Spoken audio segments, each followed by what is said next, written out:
Hey guys, this is Wayne at Steelhouse Armory. I'm coming to you today with a very cool little 1993 Tula AKSU Krinkov pistol. This pistol is built on a Childers receiver with a cold hammer forged chrome lined barrel.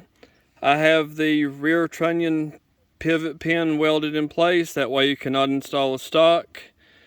I'm going to dump about 10 rounds through her and see how she does. Before I shoot, I wanted to let you know that if you're wearing headphones right now, I highly advise you to take them off because this is going to be very loud. I'm recording this with my phone camera. So here we go.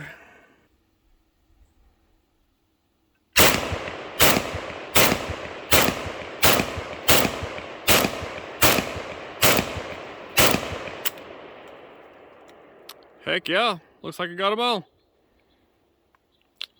Once again, 1993 Tula Krinkov pistol.